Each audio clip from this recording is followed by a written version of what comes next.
And please God, won't the pain stop? Won't somebody think of the children? Okay? I spend a lot of my time doing this. And when I draw a diagram, I want to be very clear, this talk is all about meaning.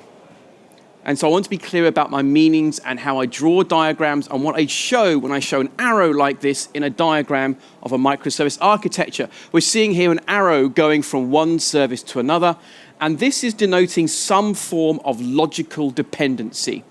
What I'm showing here is not data flow, because that kind of implies that data goes one direction, which it never does. I'm showing here a logical dependency. I'm saying here that the returns microservice depends on functionality provided by the shipping microservice. And when we think about architecture at a logical level, when we're sort of abstracting ourselves away from the underlying implementation detail, trying to get these logical dependencies right to avoid things like circular dependencies or services that seem overly chatty or overly kind of coupled, this is a very useful place to start.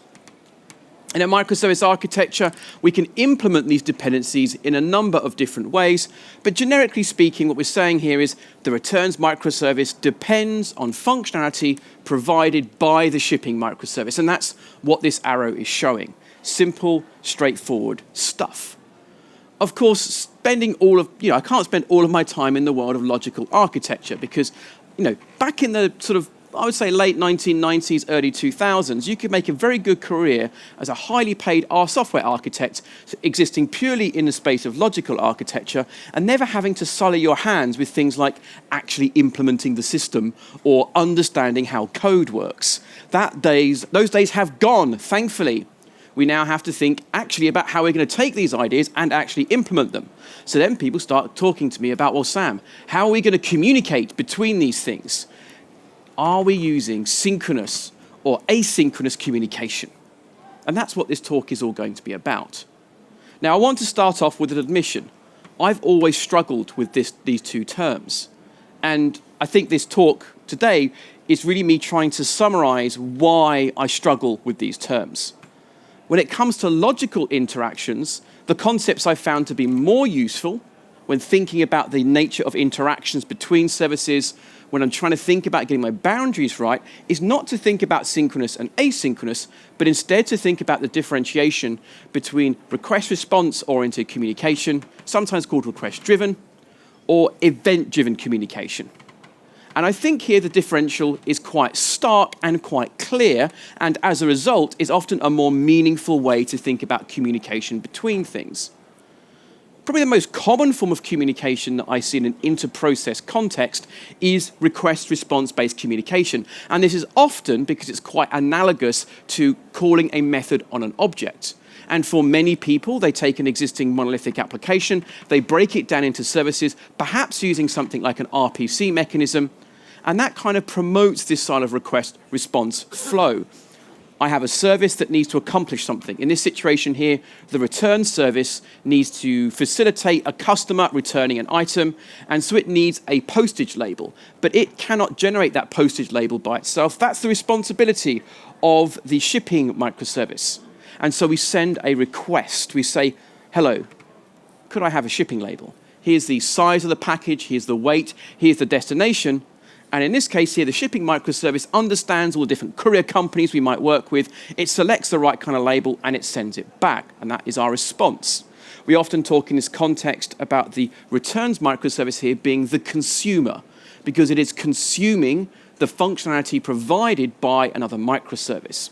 In request-response-oriented communication, it's quite conversational, and the consumer is driving the interaction. This is quite starkly compared to event-driven collaboration. With event-driven collaboration, we start with an event. An event is emitted. An event is a fact. It is a statement. Something has occurred. In this case here, the stock level has changed. And it is then up to other microservices to decide if they want to react to that event. And if they decide they want to react to that event, they get to decide what they do with that information. In this case here, we have the promotions microservice, which is saying, okay, well, I know that when we reach our stock level hits a certain volume, I should automatically discount the products because we want to shift them out of our warehouse. Whereas the wishlist microservice might say, well, hang on, okay, I know all these people were really interested in when this new album came out, so I'm now going to email them and let them know that their item that they had wishlisted for pre-order is now available and in stock. Two different microservices here on the right-hand side are both the consumers in this context. They are consuming the functionality, but they don't initiate. This distinction for me has always been quite clear and quite useful as a way of saying what style of communication do we want. And I tend to start at this point, in fact. Once I've understood the nature of the domain we're working on, we start sketching out our service boundaries. We then start thinking, okay, well, naturally, with this type of interaction, are we drawn more in one direction than the other?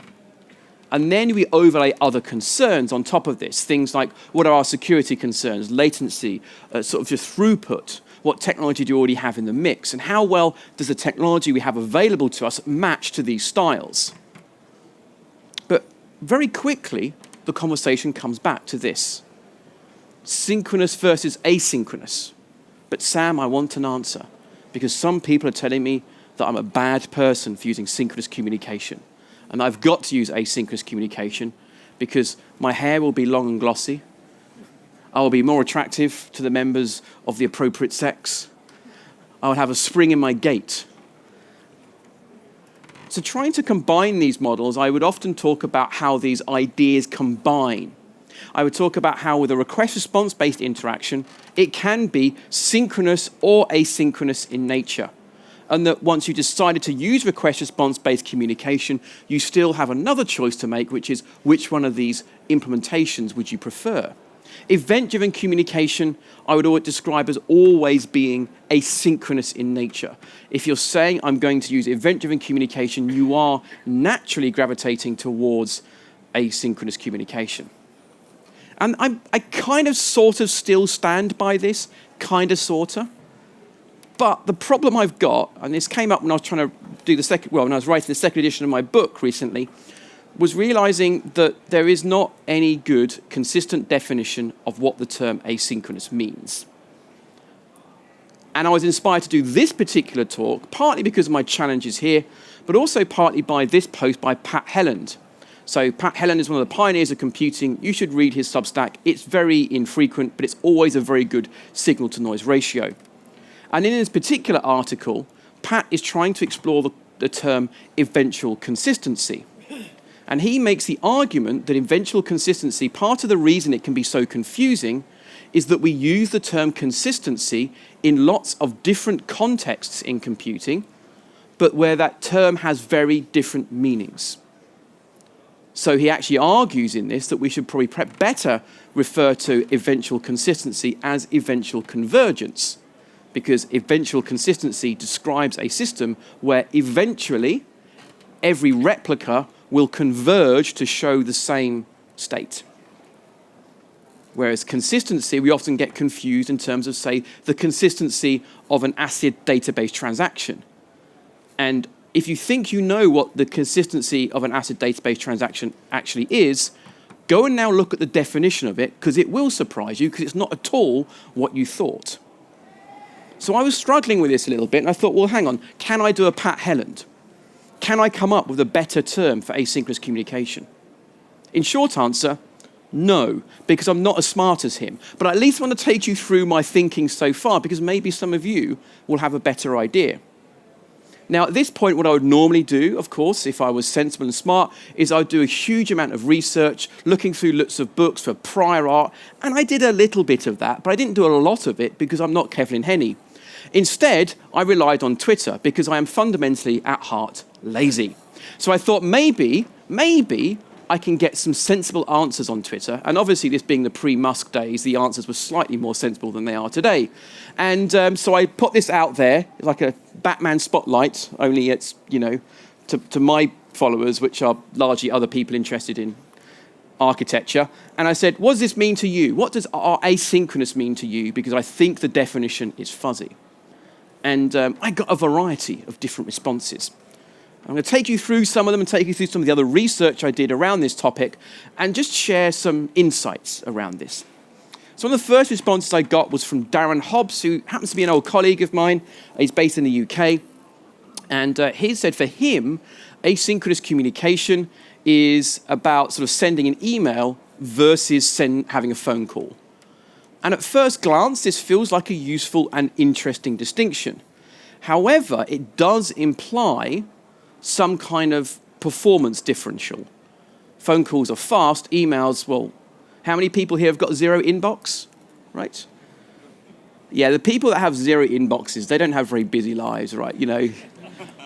But we know we don't respond to email straight away. So there's something interesting here, but it also sort of implies a speed aspect, which I don't actually think stands up, because actually the most high throughput, low latency systems I've ever worked on would absolutely be things that most people would describe as being asynchronous in nature. So that doesn't quite work. So around this time, I started, letting the Twitter thread rumble on and picking out interesting responses as they came in. So I also started looking at prior art. And one of the more interesting pieces of prior art out there is a thing called the Reactive Manifesto. So hands up if you have read the Reactive Manifesto. Okay, hands up if you signed it.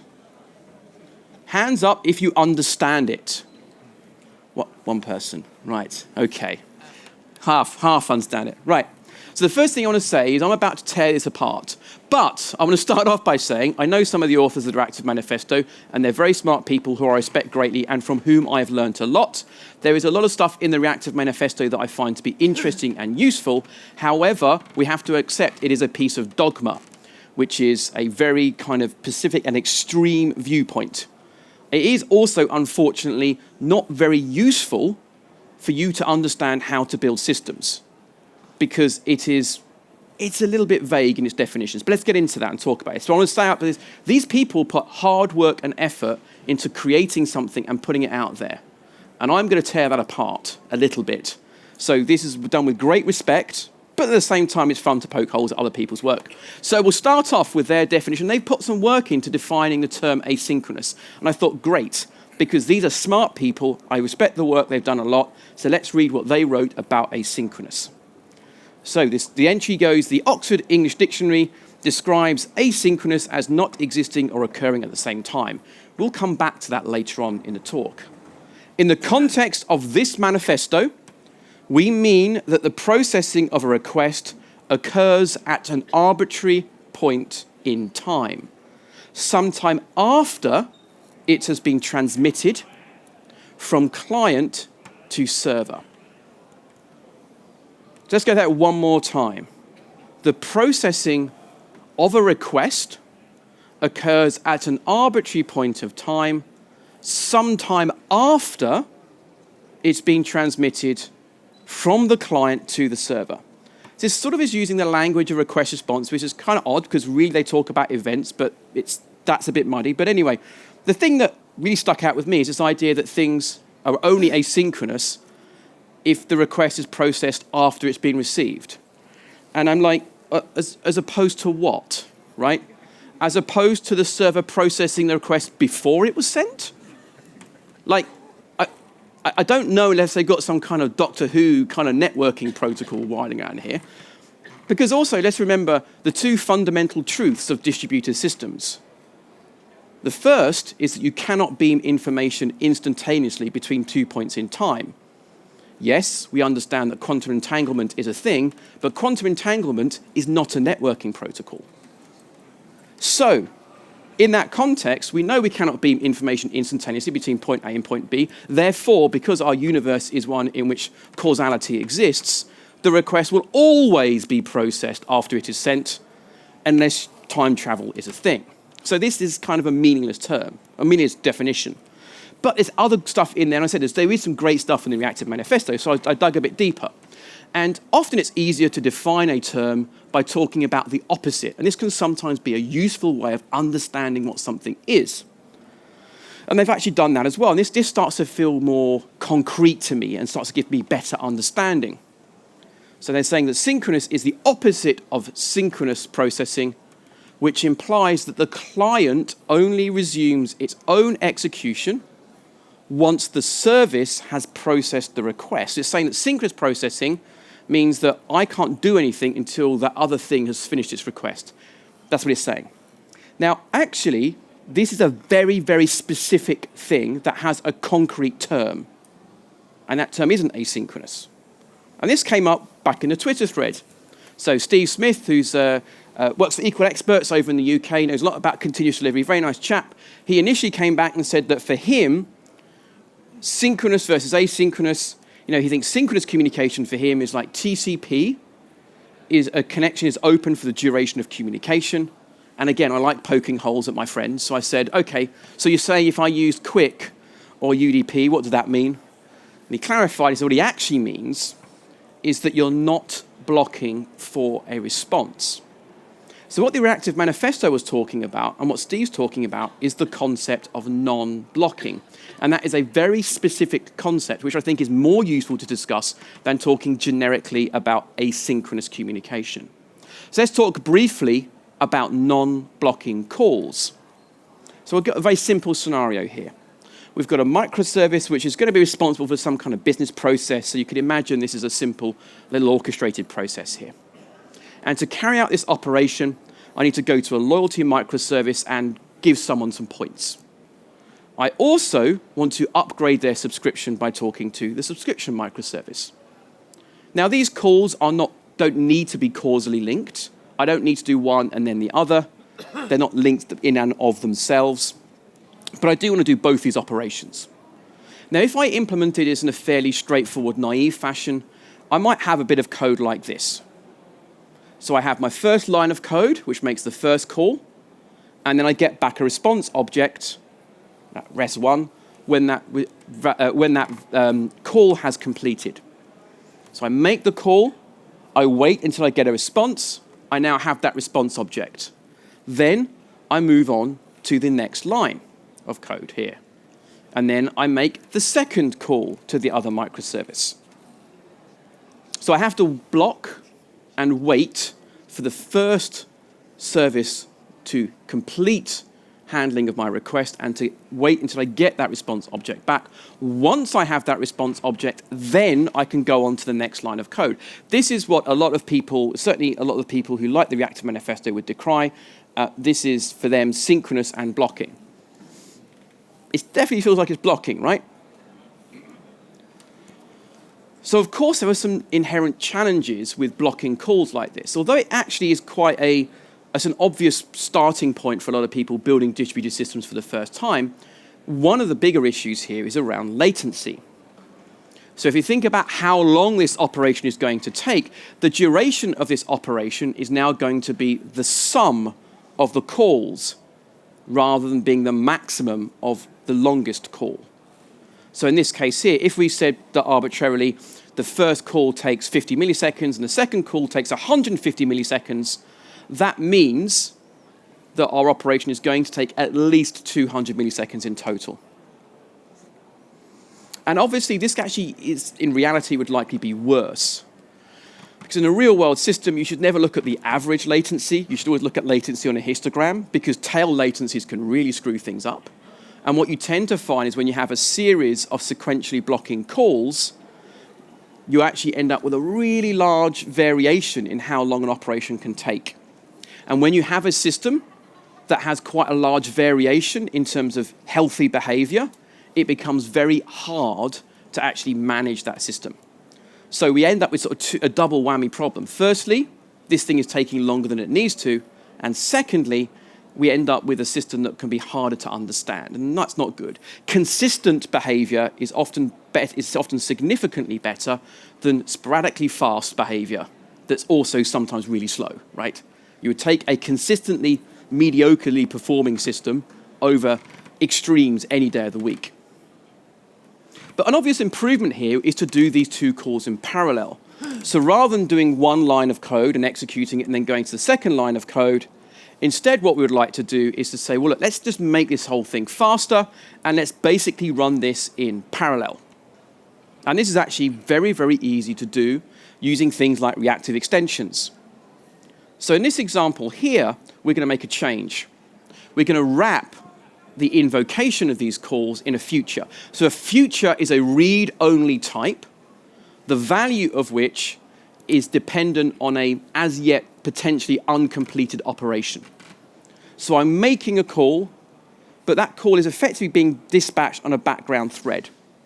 So if you see that first bit in the parentheses there, when I create that future, I'm not blocking and waiting. What's happening behind the scenes is that call to the service is being packaged into a separate thread and run separately, run independently. So it's now not blocking this bit of code execution.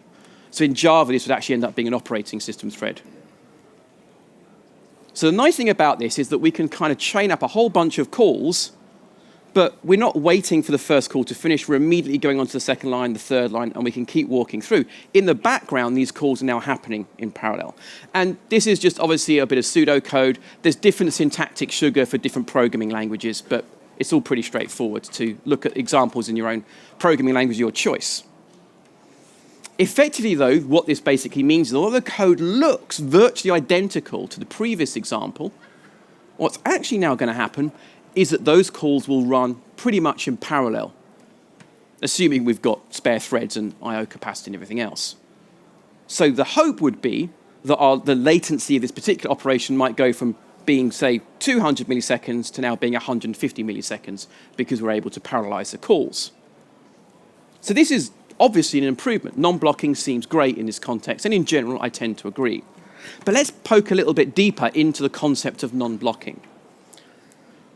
Because it turns out that sometimes when you ask a microservice for something, or any service for something, you might actually want the results. Weird, I know. It's almost like that's the point of a request-response-based interaction, is that you get the response. And that response may just be confirmation that the thing worked, but sometimes it might be the data you requested. And sometimes it might be something like an ID of a new resource that you've created, and you might need to do something with that information. You might need to take the results of a service invocation and use that service invocation for some other job. So we actually may need the results. So that gets tricky. Because we come back to our previous example, if we're thinking about how the code executes kind of a line at a time, at this point, neither of those calls may have completed. They might have finished, they may not have finished. We just don't know.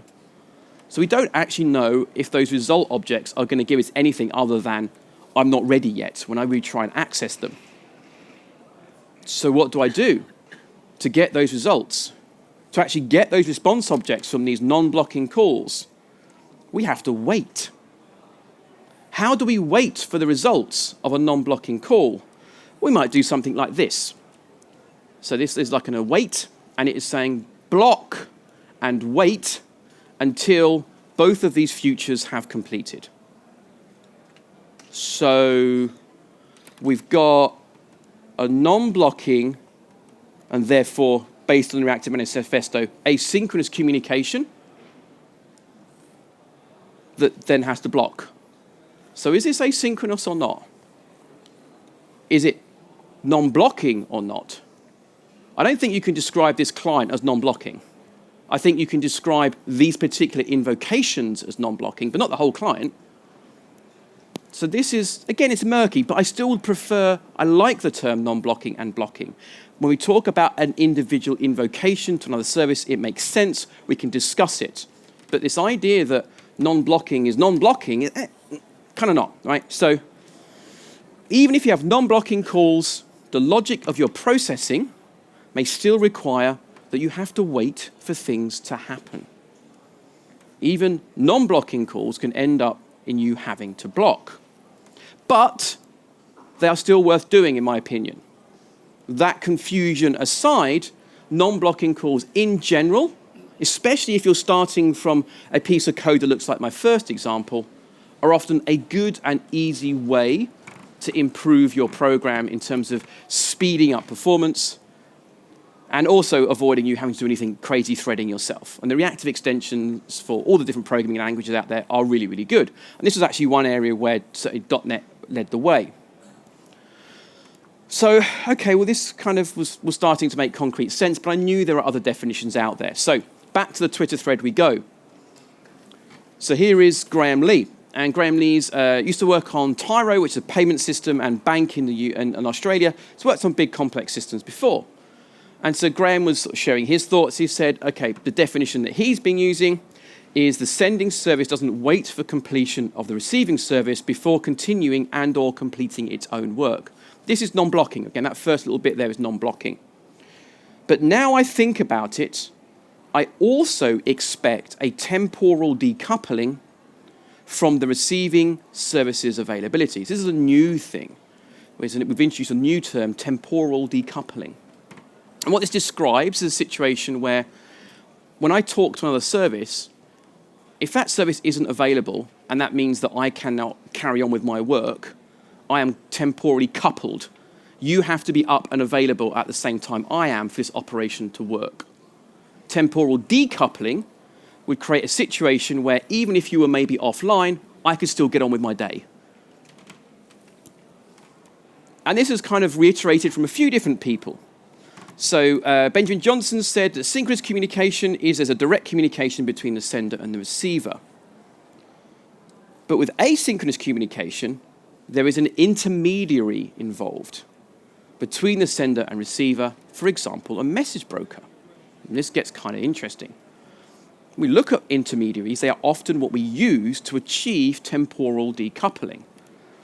And as Benjamin mentioned, they kind of, the most common example of an intermediary we might see would be some form of message broker. So I'm sure some of you, hands up if you used a message broker before. Yes, look at that. Right. Hands up if you enjoyed the process. Some of them are great. You're probably using a bad one, right? I love message brokers. I've used them an awful lot because I often used to work in environments where they were actually a core part of how the organizations worked and were very well supported. Managing message brokers yourself is often a giant pain, so just use managed solutions nowadays and you'll be fine. But let's just kind of work through, for those of you who haven't maybe actually used a message broker, let's talk about one of the most interesting characteristics of them, which actually helps us achieve this property of temporal decoupling. So you have service A that wants to send some kind of message. And I describe that anything you send over a message broker is generically a message, and messages can contain other things. So a message could contain a request, a response, an event, or whatever else. So here I've got service A, and I'm going to send a message over a message broker. And rather than sending that straight to B, which is where I want it to go to, I instead give it to the message broker and say, look, can you make sure this gets to B? So as long as the message broker is up, even if B was offline, I've still handed that message over, and the broker itself ensures that it will eventually deliver it to service B once service B is available and ready to receive a new message. This is the property of what's called guaranteed delivery. And if you want to know what guaranteed delivery actually means for the message broker you are using, you're going to need to look at the documentation because they've all got slightly different nuances about what this actually means. But fundamentally, this is a nice property. In a situation where another service may be unavailable, if I have to deal with all of those concerns myself in terms of the sending service, I'm now thinking about my own buffering and retrying and cascading failures and all that. But if I can just hand it off to a broker, I'm kind of happy. I mentioned that there are two sort of fundamental truths of distributed systems. The first being that you cannot beam information instantaneously between 2 points in time. The second fundamental truth of distributed systems is that sometimes the thing you want to talk to is not there. And so having something like a message broker, which has been built to be highly available, this gives us the ability to potentially absorb that problem when our own services may intermittently be unavailable for a variety of different reasons. So it's a nice property. I would also mention that the term temporal decoupling itself has multiple different meanings in different contexts, but this is the context in which I'm using this term. A variation on this comes from this person who said that asynchronous communication is like dropping snail mail in a red postbox and going on with your day. This is the idea that I'm handing it off and I'm going on with my day. So there's a combination here of I'm handing it to an intermediary and I'm non-blocking. So there's a bit of a combination of things happening here for this individual.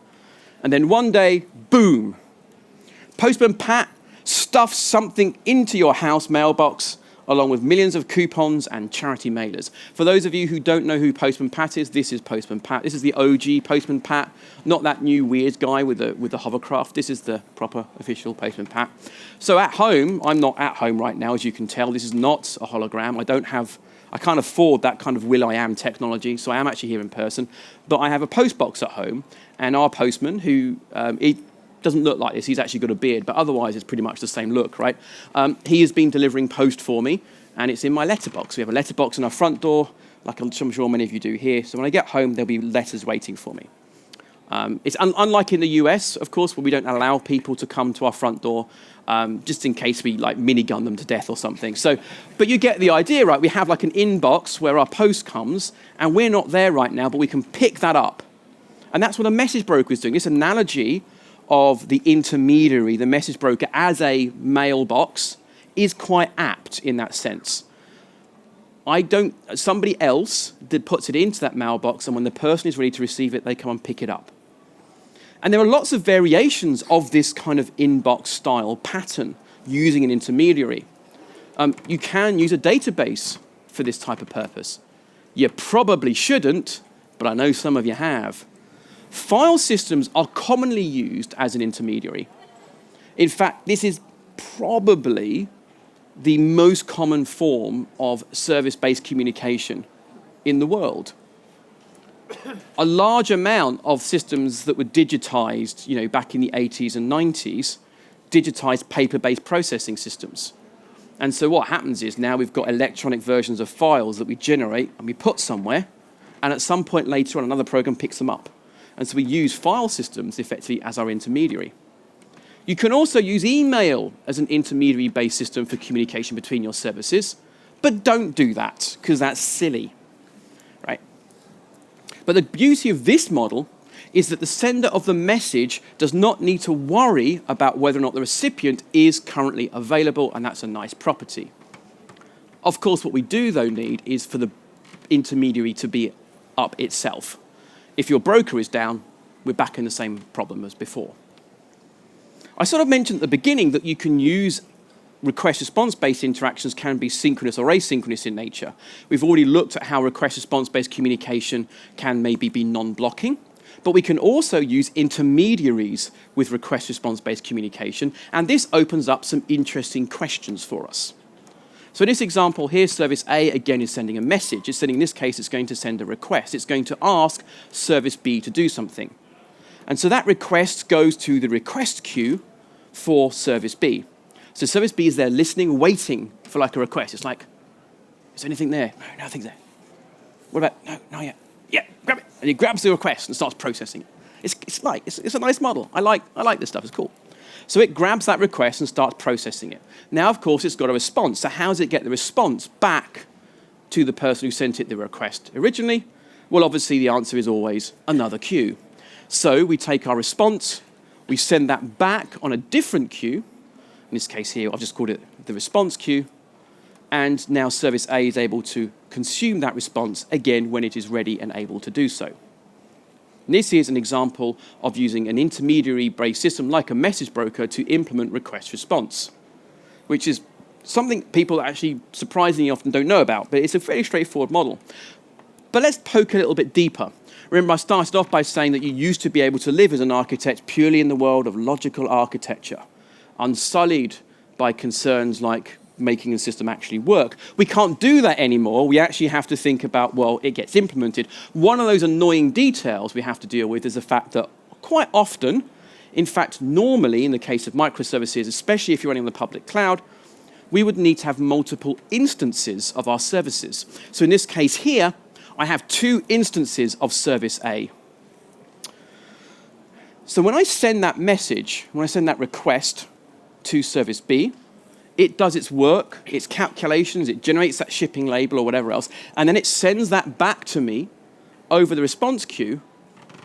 There's no guarantee that that response is going to come back to the same instance. Now, some people would see that as a problem. I see that as a benefit. What often people start trying to do at this point is tie themselves in knots. That response has to go back to the same instance that sent the request. Why? Because what they're doing is holding stuff in memory, so holding state related to this request-response-based flow, and they want that response to come back to that same instance. Well, that's the problem you've got right there, stateful processing. Outside of a very small niche, you should not be doing stateful processing like that. It's daft, right? What happens if that originating service that sent the instance that sent that request crashes? If that response has to go back to that instance, but that instance is now gone, what do you do? You also then have to add complexity. This is basically the equivalent of trying to do sticky sessions. If you ever find yourself implementing sticky sessions, you're solving the wrong problem. It's beneficial, actually, from a point of view of system robustness and simplicity, to build your interactions when using mechanisms like this to assume that any instance of your service could handle that request. That will simplify your lives greatly. But if we come back to our earlier example, where we're not using that intermediary, we've opened that connection, we're doing these non-blocking calls, and if we start now thinking about what happens when the service that sends the request dies partway through, we don't really have a good answer in this world. Because here, the way we've coded it, the responses, the assumption is, and how we've coded it, the responses are coming back to the same thing that sent the request in the first place, because actually, we've opened up a network connection. We've opened up a connection, we've spoken to you, and you're coming back to us. If we die, that connection's gone. So we've now got, in this scenario, very much got to consider the problems of what happens if the client dies partway through. In general, the way we handle this is we just retry the entire operation, which is why it's essential to make your operations, wherever possible, idempotent.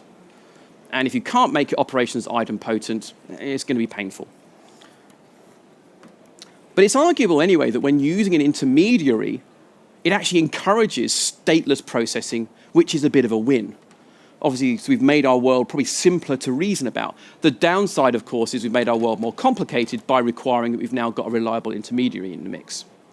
So we've got all of these competing definitions. We can talk about immediacy, how quickly is something going to happen. We can talk about temporal decoupling, or temporal coupling. We can talk about non-blocking versus blocking. We can talk about the use of an intermediary. And this is why I found this idea of asynchronous communication so confusing. Will the real asynchronous please stand up? And of course, you might say to me, Sam, does this matter?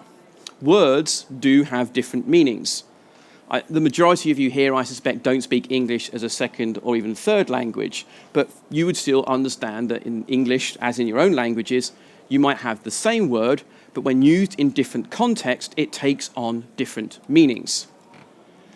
Does anyone want to guess? Stick your hand up if you've got a guess for this. What word in the English language has the most dictionary meanings? Go ahead. Set. Yes, it's set. So set has the most definitions, most meanings in the official Oxford English Dictionary. So that's the big, not the one you get on your bookshelf, right? This is the 60-volume thing that was the current version of which was written in the mid-1980s. The next version of this is going to be out in 2037. It's a monumental undertaking. In the new edition, we believe that run is going to have the most definitions. So to give you an example of what I mean by having lots of meanings, set has only 430 meanings, whereas at the moment in the draft edition, run has 645 meanings. Kevin Henny actually did a great talk at CraftConf last week, where he said, so the two words in the English language with the most meanings in the current edition are set and get. And yet those are two of the terms we use widely in computing, and then we're surprised when people find computing confusing. Right? But there is an extent to which we're used to this. And ultimately, we derive meaning from these terms based on the context in which those terms are used. I was chatting about this stuff in London earlier this year, and Ian Cooper, who's also speaking here as well, just go see his talk. Obviously, Ian Cooper has a hinterland. Some people's hinterlands are quite small. Ian Cooper's hinterland is like bigger than my entire life. Turns out that, of course, he studied semiotics at university, which is the study of meaning, right? And he was explaining to me that if you take a word that has a very vague definition, as you put more words around it, the meaning becomes much more clear. So let's run an experiment on this. So let's think about the word run. What I want each of you to do now is think about what the first definition of run and what it means to you. Think about that in your head. I'm not going to check you're working, but, just go with me. And now I'm going to put some words around this to explain what I mean by run in this context. And then I want to see if it matches what you were thinking. The issue got worse the moment the program was run. Did that match what you were thinking about when you're thinking about run? Maybe, because we're in like a tech conference, and maybe you were thinking about run in the context of running a program, but maybe you were thinking about something else. Think about a different meaning of the word run. And I'll put some new words around it. The economy crashed due to a run on the banks. Again, a bit topical. Maybe this is the definition you're thinking of, maybe it wasn't. But if we were talking about the word run without any other words around it, without any other context around it, there's very little chance that we can guarantee we were talking about the same thing. So again, does this matter? The issue is that we throw around terms like asynchronous as though that word by itself has meaning. You should make your programming asynchronous. We should use asynchronous interactions. If you're not doing things asynchronously, you're a bad person, says the message broker vendor, right? Let's come back to the Reactive Manifesto. They say that the Oxford Dictionary describes asynchronous as not existing or occurring at the same time. And if you actually ask Google what the definition of asynchronous is, it will say the same thing. But we've just learned that the Oxford English Dictionary has multiple definitions for words. Is that the only definition it has? At this point, it's very useful to have access to a full copy of the Oxford English Dictionary, which I do because my brother's a medieval historian, and that's apparently comes with the perks. I mean, they get paid badly, but they get access to, this thing. And there are actually multiple definitions of asynchronous in the Oxford English Dictionary. In fact, the one that is most commonly used out there on the internet was that meaning derived from the use in medical contexts. So that was historically where that definition came from. And the full Oxford English Dictionary online is great because it has all the footnotes of where these things come from. So the definition we are using in a computing context is derived from something that's primarily used in medical context, which doesn't seem to make sense. In fact, if we look in the meanings of the word asynchronous, there are at least two definitions right now that do come from a computing context.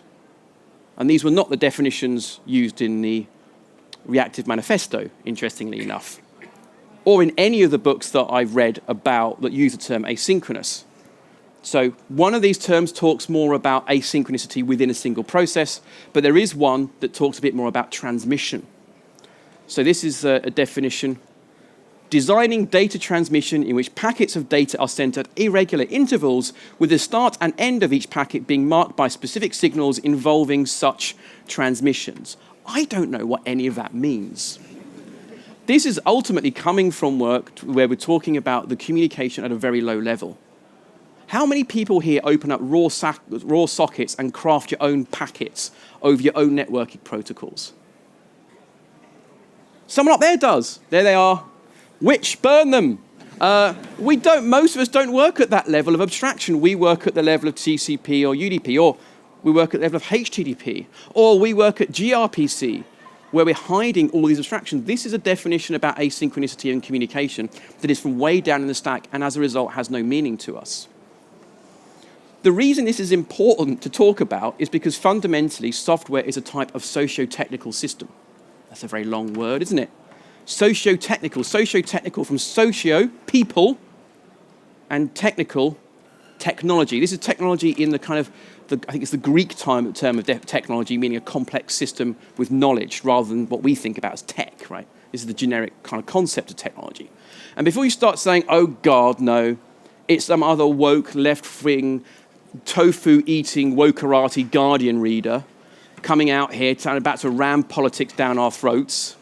Actually, the term socio-technical comes from a study of coal mining during World War II. So this is a term that's been around for a long time. When you bring people and complex knowledge together, it's important that those things work together. Otherwise, people get crushed in a coal mine. We have to recognize that the amount of software created by individuals is vanishingly rare. The keynote made that point this morning. In fact, I think it's often greatly overstated how much software is created by individuals. You think about the creator of the Linux kernel. He created the Linux kernel. Really what he did was a great job of was pulling in a huge number of contributions from other people to create the Linux kernel. This is overstated. The vast majority of useful software is created by groups of people working together. And given this truth, it is important, therefore, that we know and are able to communicate with each other. Because if you're having a conversation about how to build a system, and one of your colleagues says, let's make this asynchronous, and you've got a different vision of your head of what that term means than somebody else, how well is that going to go for you?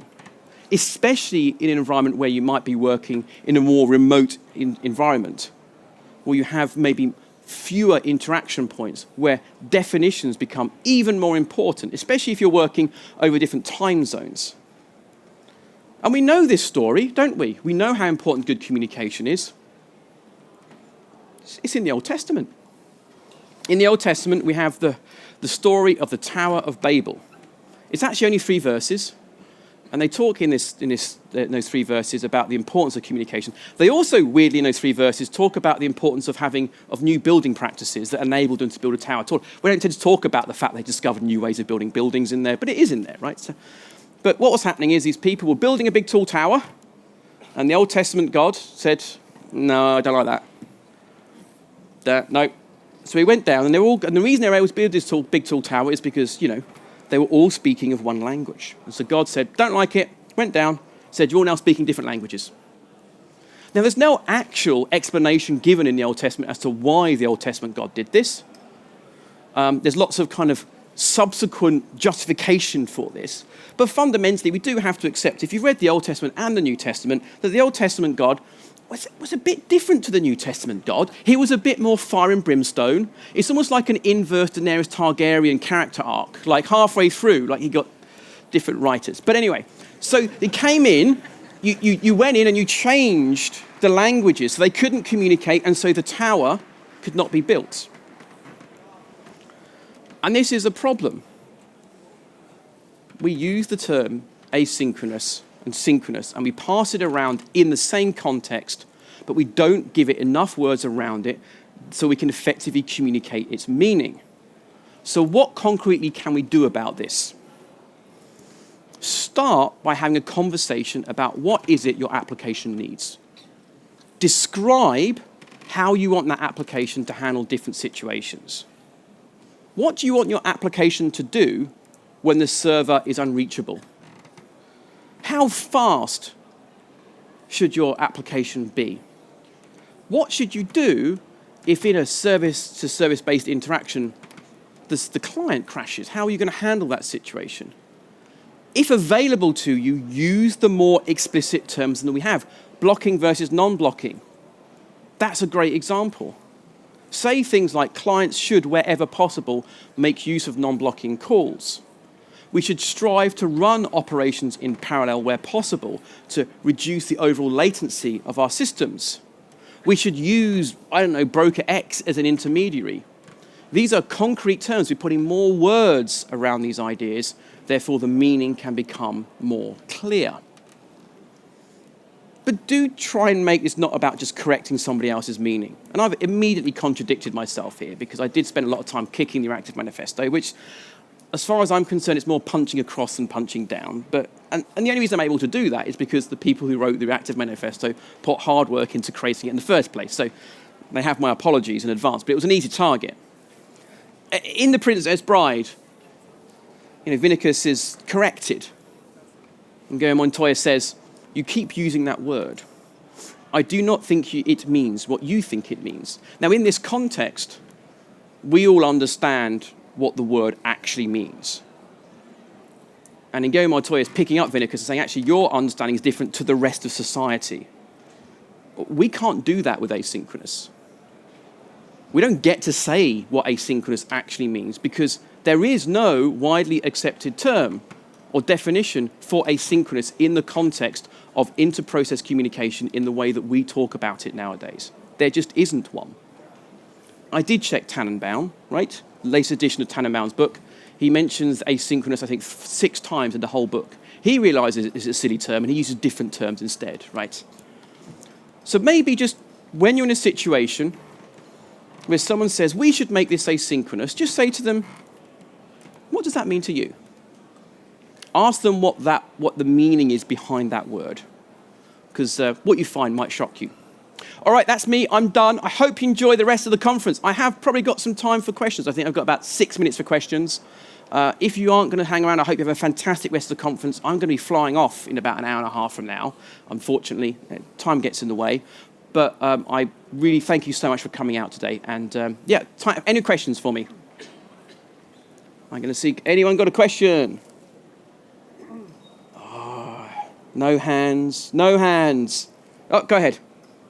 Amazon Prime going away from microservices to reduce cost by 90%? So the question was Amazon Prime going away from microservices to reduce cost by 90%. It wasn't Amazon Prime. It was one small part of Amazon Prime, and it was Amazon Prime moving away from Lambda functions for cost reasons. And I see no problem with that whatsoever. So I want to be really, really clear. People think, oh, I must be a real big microservices fanboy and think everyone should use microservices. So the people in my workshop are all laughing right now, right? I don't care if you use microservices or not, right? They're a means to an end.